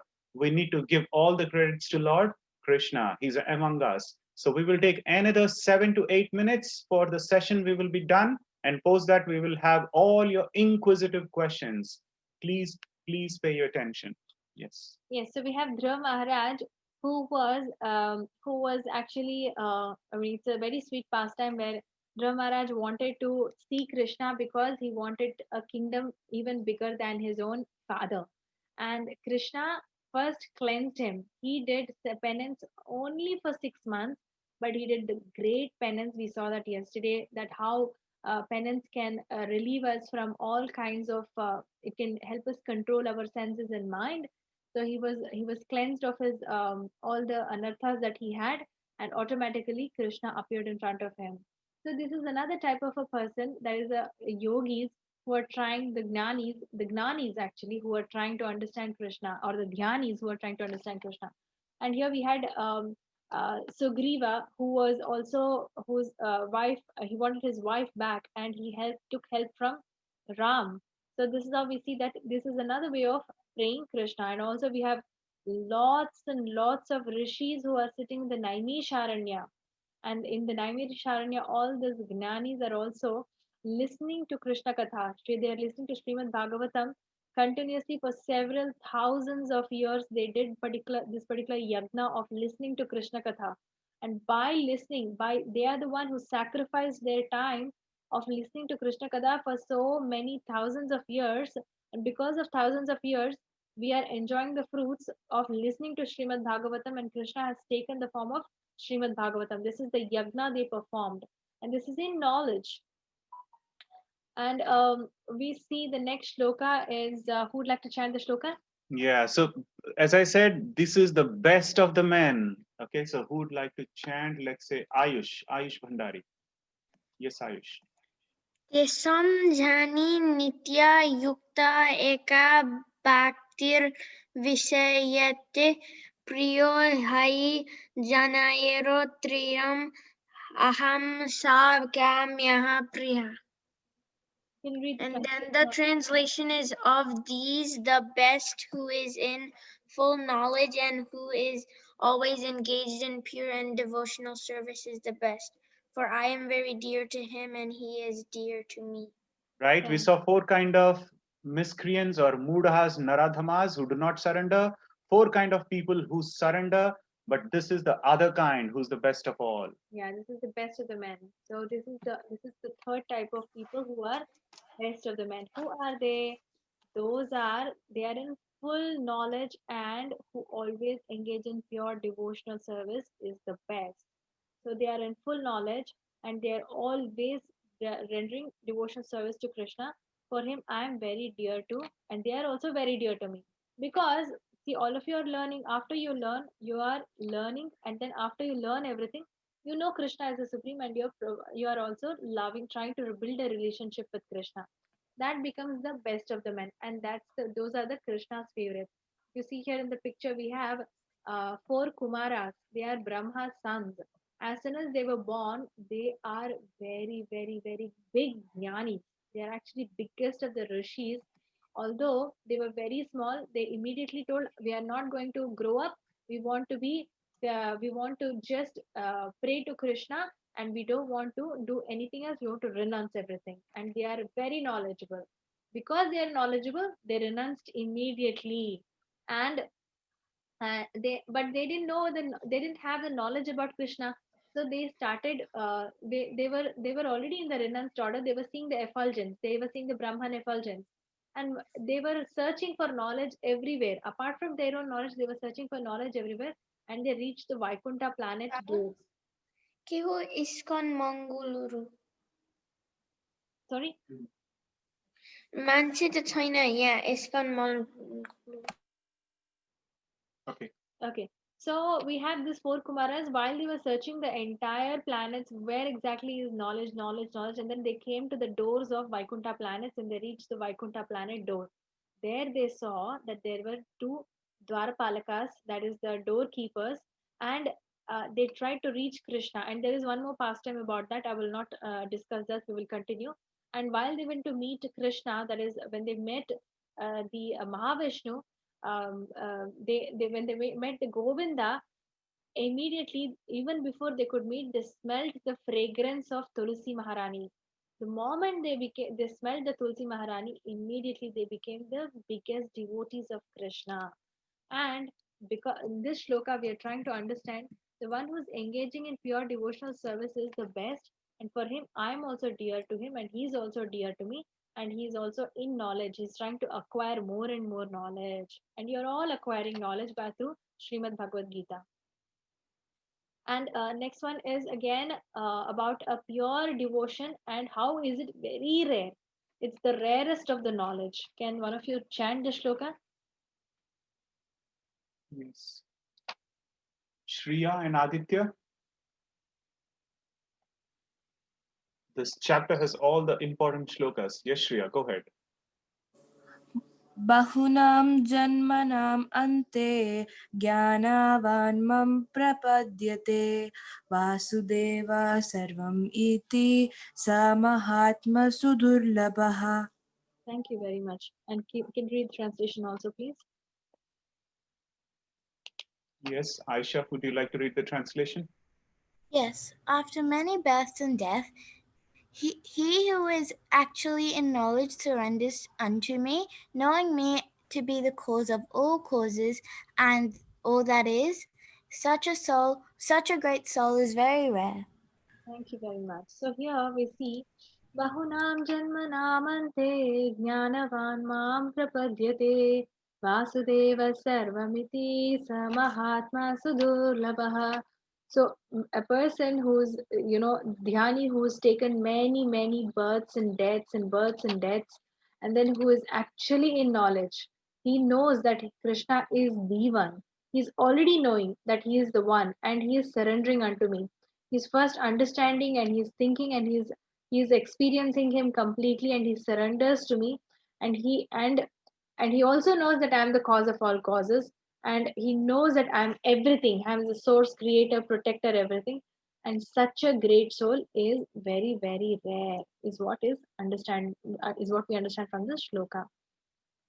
Now, in the next section, Krishna is asking, okay, we have these people who, four types of people who surrender. Arjuna is asking, we have these four types of people who don't surrender, and we have these four types of people who surrender, and we have these people who are the best of the men who surrender to you, and we have these people who are surrendering to you after knowing everything to you in knowledge.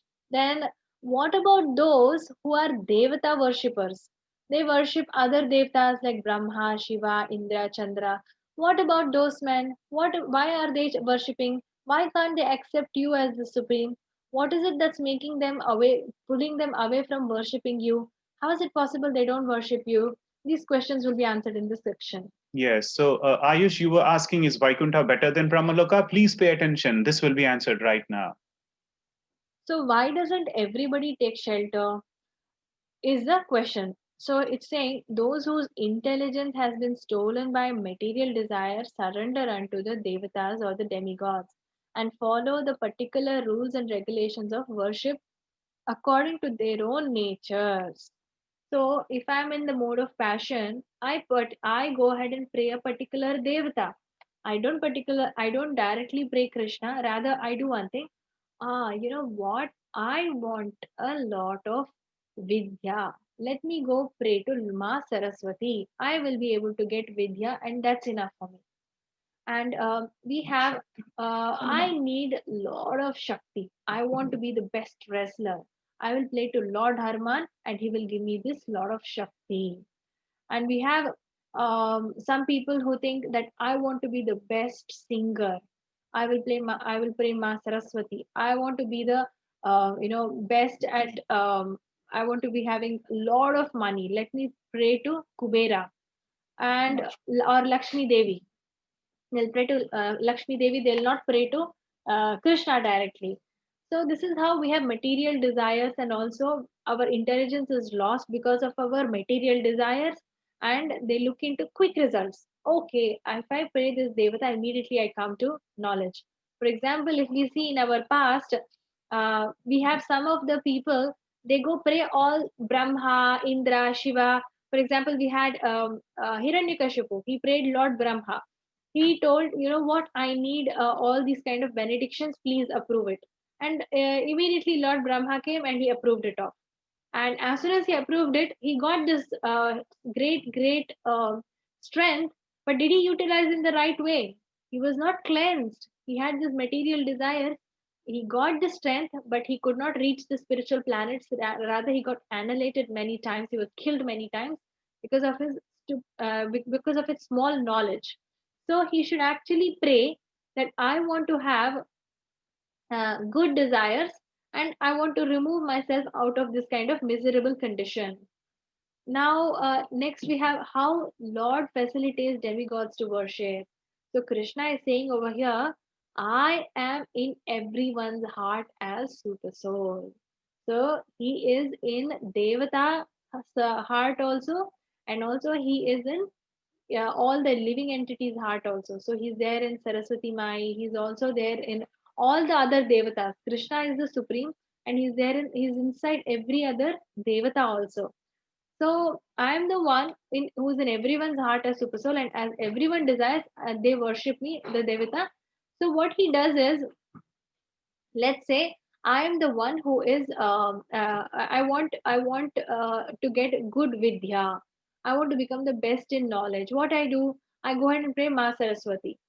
Why do I pray to Ma Saraswati? Because Krishna is directing me. Okay, you know what, you want the best of the vidya. Okay, pray Ma Saraswati, she will give you vidya.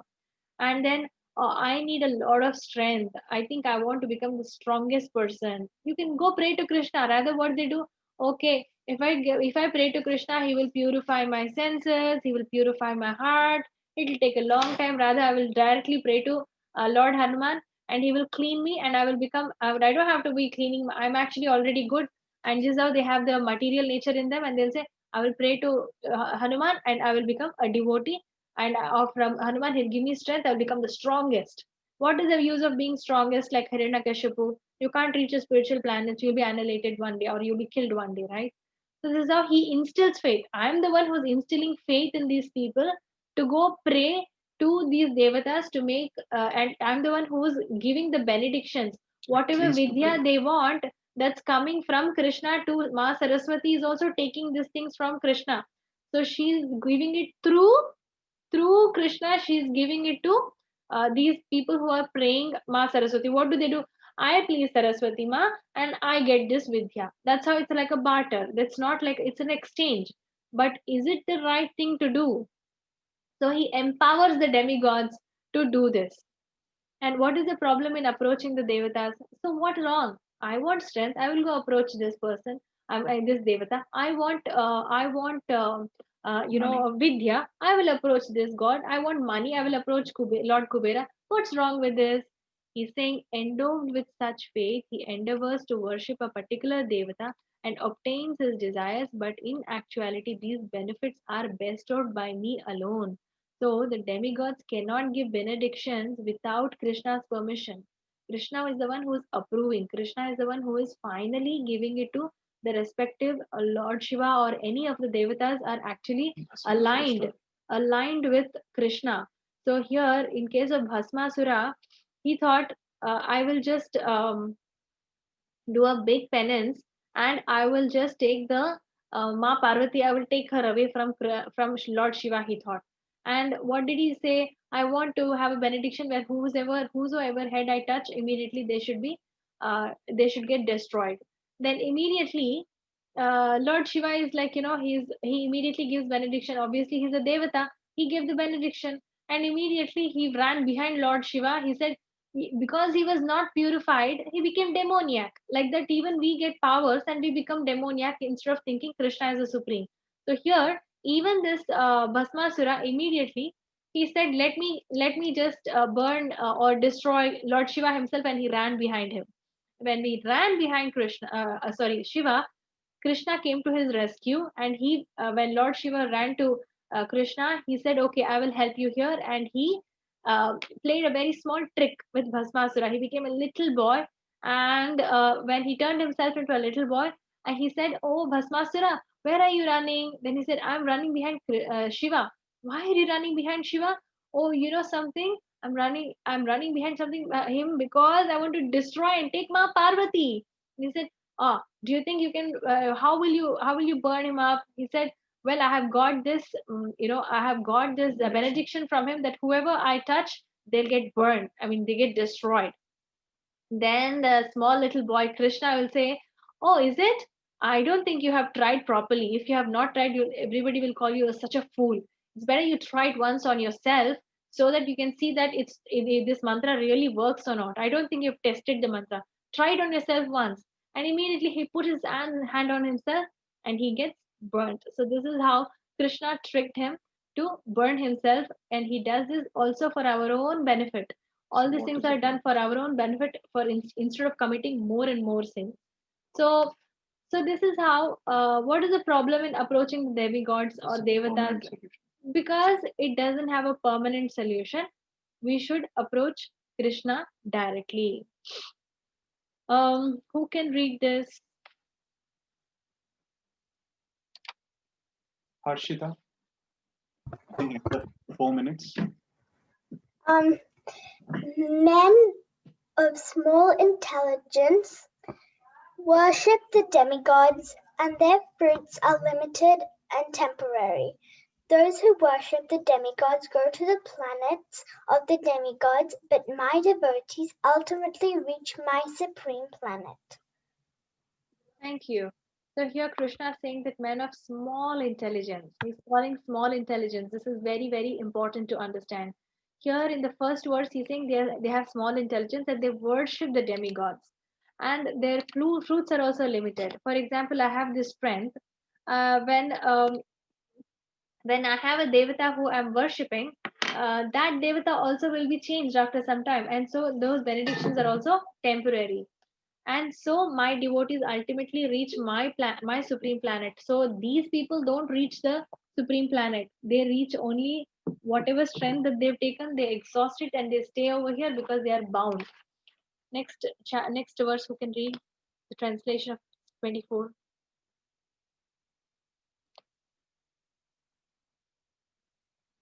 Yes, 108. We have somebody as 108.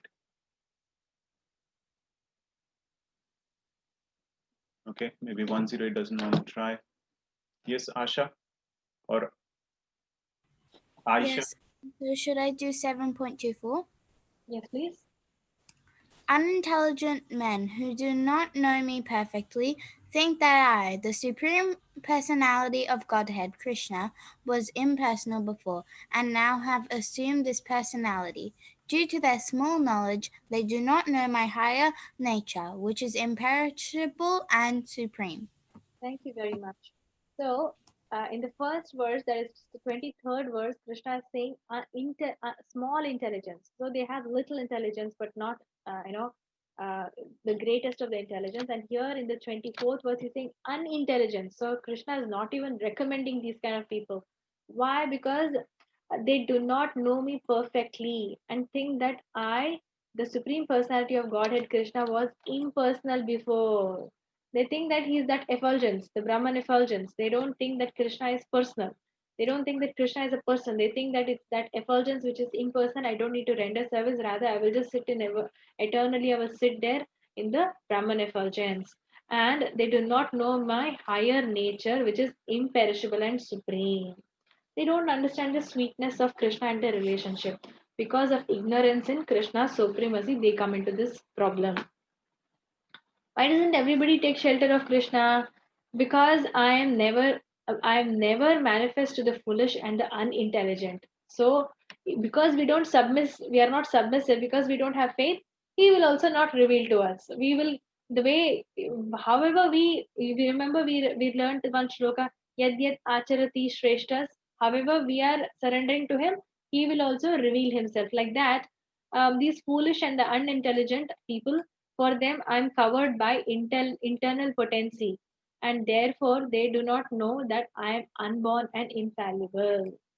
And in the next 26th verse is saying, "Oh Arjuna, as the Supreme Personality of Godhead, I know everything that has happened in the past, all that is happening in the present, and all that they have yet to come. I also know all the living entities, but me, no one knows because of the ignorance and delusion." What is the understanding of the how do we understand a pure devotee?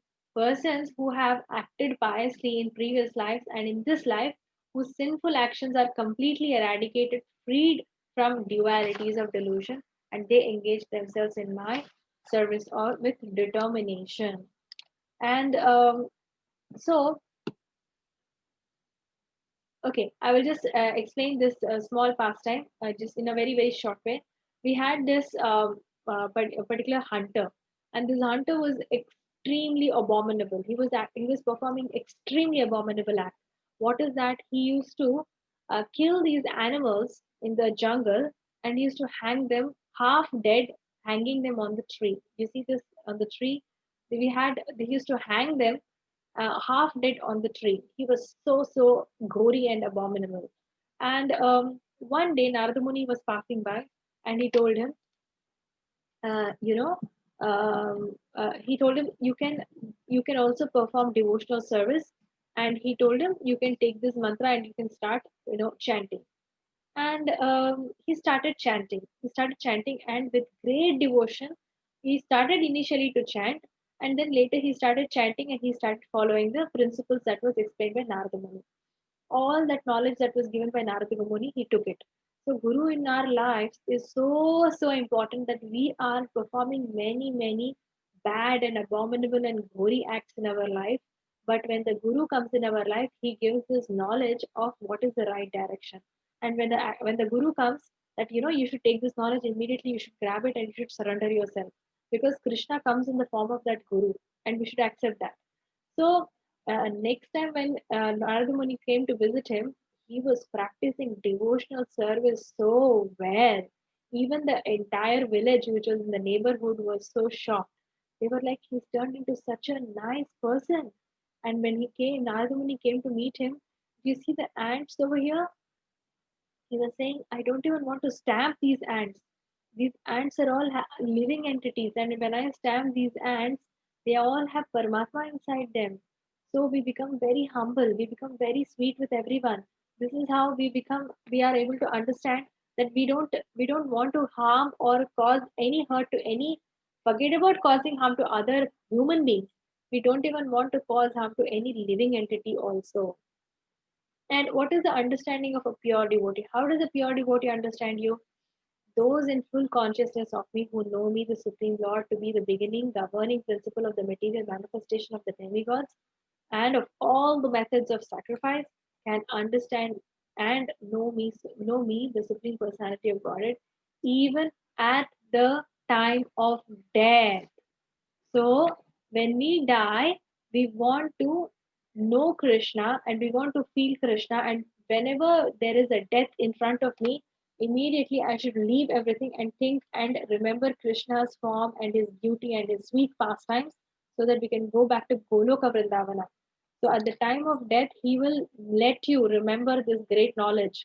Whatever penance you perform right now, austerity of listening to this class, all this will go a long way, because he will give you the Supreme Personality will give this particular, even at the time of death, he will try to help you out. So if this is the delusion, he'll remove the delusion from yourself, and he will give devotional service. So we have to be in full consciousness of him. That is the main principle. And so we have concluded this chapter. We will be learning in the next chapter about how we can remember Krishna at the time of death. For example, today we are trying to understand how we can know Krishna, how he is so sweet, how great. He's so great. He's the one who's creating. Just I will just run through the one all the slides. So we started with we should always remember Krishna in our mind, and we should pray to Krishna. And then we saw how sweet Krishna is, so great. He's holding entire manifestation, and he is, apart from creating so many globes, and apart from creating so many brahmandas, he's holding them, he's maintaining them, and he's also so sweet. He's also giving so much sweetness in every brahmanda. He's manifesting himself, and he's giving sweet pastimes to give this transcendental knowledge. And we saw Manushyana Sahasreshu, and then we saw that how we can understand Krishna, how we can see Krishna everywhere. And whenever you see, drink water next time, or you see there is a earth, the smell, the nice smell that you receive when there is a rain, whenever there is a beautiful rains, you see that first smell of rain that you get, that is called as punyaha. That's the sweet smell of Krishna. That's the form of Krishna that you should remember. And also air, water, fire, ether, intelligence, mind, false ego, all of this is covered in our body. And also there are coverings, sorry, these are the coverings that are there in our body. And then also we read how we have the material nature who's taking care of everything, and also the creations. Krishna is the creation, or he's the origin, and he is the one who's maintainer, he's the essential principle. And also we saw, yeah, here we have like Krishna is the water, he's everywhere. We saw the number of things that he is hidden inside, and we have to recognize him every time. Next time we do any of these acts, we should remember Krishna is around us. And also we should know that he's seeing how to see Krishna everywhere. He's also in the goodness mode, and also passion. And also, yeah, we need to take help from Krishna. We cannot do anything from our gross senses. We'll be inside, stuck in the material ocean. We need to take help from Krishna to get out. We have to hold his lotus feet very tight. And different kinds of people who don't pray Krishna and who pray Krishna, and also the four Kumaras who were liberated after knowing about Krishna. And about how elephants, that is Gajendra Moksha, his liberation. So these are the things that we saw, how Krishna is sweet, and also Krishna is the greatest. Now it is easier for us to pray and surrender to him. Let us all chant Hare Krishna 3 times. You can unmute yourself. Hare Krishna, Hare Krishna, Hare Krishna, Hare Hare Krishna, Hare Rama, Rama Rama, Hare Hare. Hare Krishna, Krishna Krishna, Hare Hare Krishna, Hare Krishna, Krishna Krishna, Hare Hare. Hare Hare Rama, unmuted. Rama Rama Hare Rama, Hare Krishna, Krishna Rama Krishna, Hare Hare. Hare Krishna Hare Krishna Rama, Krishna Hare Rama, Hare Rama Hare Rama Rama Rama Hare Hare Krishna. Krishna Hare Krishna Krishna Krishna Hare Rama, Rama Rama, Hare Hare Rama Rama Rama. Thank you all for listening so nicely. You're all wonderful devotees who have dedicated your time to be attending this very nice class on a Dwadashi. Yesterday was Ekadashi. How many of you chanted? Can you please put the number of rounds that you chanted in the chat logs? Yeah, we see that many people are just sending messages in this particular chat. Many people have chanted, and there are many people who sent us personal message as well, that they have done Ekadashi Vrat. That's excellent.